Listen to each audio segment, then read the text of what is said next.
네, 안녕하십니까. 네, 고정항 변호사입니다. 네, 오늘은 형사합의 금액에 대해서 한번 말씀드려 보려고 합니다. 지난 시간에 한번 형사합의 자체에 대해서 좀 말씀을 드리고, 그때 어느 정도 또 금액에 대해서 말씀을 드린 게 있는데, 또 형사합의 금액에 대해서 묻는 분들이 많이 있으셔가지고, 오늘은 형사합의 금액을 어느 정도로 하는 게 좋을지에 대해서 한번 포커스를 맞춰서 말씀드려 보려고 합니다. 그렇지만 제가 이제 먼저 말씀드리는 것은 형사합의 금액을 이야기하기 앞서서 그 전제가 되는 것은 형사합의를 할지 말지 자체에 문제가 되는 것이잖아요. 그죠? 내가 굳이 형사합의를 할 필요가 없는데 많은 돈 또는 적은 돈이라 하더라도 굳이 그 돈을 들여서 형사합의를 할 필요가 없는데도 불구하고 할 필요성은 없잖아요. 그죠? 혹시라도 내가 그런 상황에 해당한 것은 아닌가 반드시 다시 한번 보셔야 되고요.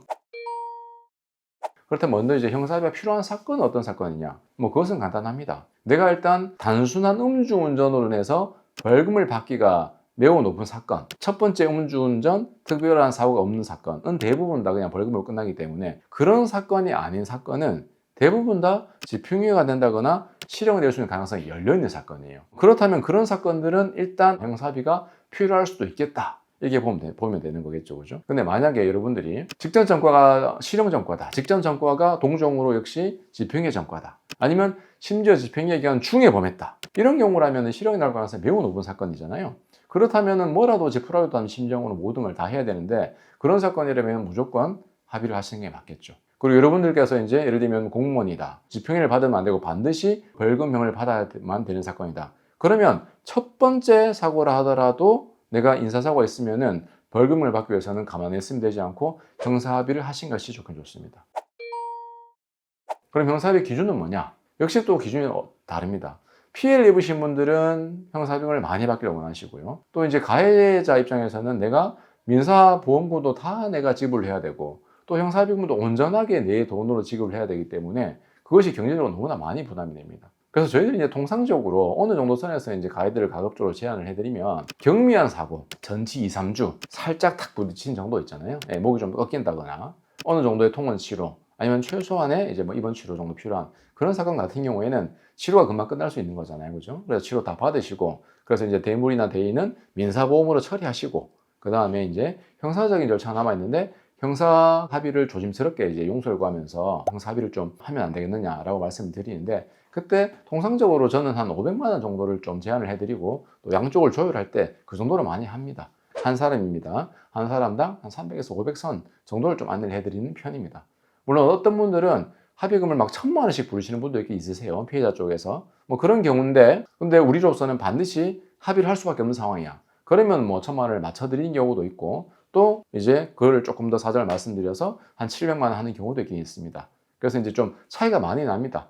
정말로 어떤 마음 좋으신 분은 형사합의를 그냥 해주는 경우도 있고요. 또는 한 100만 원 정도 먹고 해주시는 경우도 많습니다. 그래서 한 100에서 한 1000만 원 정도 경미한 사고를 말씀드리는 겁니다. 이렇게 좀 되는 경우가 있긴 있고요. 저는 한 그 중간인 500만 원 정도를 중간으로 해가지고 가급적이면 될 수 있도록 서로 간에 이제 조정을 좀 해드리는 편이다. 그런데 만약에 많이 다쳤다. 중상에 몇 주 이상 어디가 부러졌다. 그 다음에 심지어 사망이 이르렀다. 이런 경우에는 완전하게 다르게 되는 것이죠. 이런 경우에는 정말 몇 천만이 될 수도 있고 경우에 따라서는 억이 넘어갈 수도 있는 거잖아요. 그죠? 그래서 그런 중대한 상황인 경우에 형사합의는 반드시 해야 될 것이고 그렇다면 그때 합의금 얼마냐? 이때는 피해자가 어떻게 다친 상황이 있는지 또 피해자 및 그 가족의 어떤 환경은 어떠한지 또 가해자의 어떤 경제적 능력이 어떤지 이런 것들을 다 종합해서 결정이 되기 때문에 단순하게 이 정도는 맞다라고 단정할 수는 없습니다. 그래서 그것은 이제 법률 전문가의 좀 도움을 받으셔가지고 상세하게 상의를 하셔가지고 조심스럽게 아주 조심스럽게 좀 다가갈 필요성이 있다.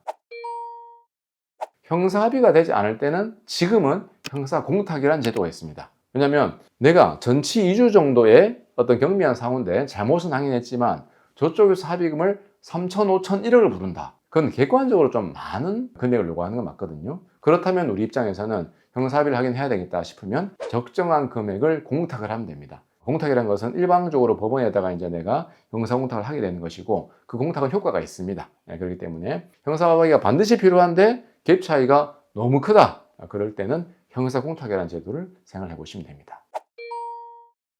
자, 그리고 내가 형사합의를 할 필요성이 없는 사건은 어떤 사건이냐? 이것은 많지는 않습니다. 왜냐하면 형사합의를 하면은 그만큼 내가 처벌을 경하게 받는 것은 맞기 때문에요. 형사합의를 했다고 처벌을 안 받는다. 이건 전혀 아닙니다. 그건 알고 계시고 형사합의를 했을 때 좀 낮게 처벌받을 수 있습니다.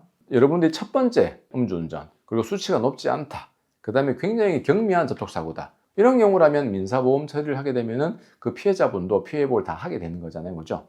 이런 경우라면은 저는 반드시 형사비를 권해드리지 않습니다.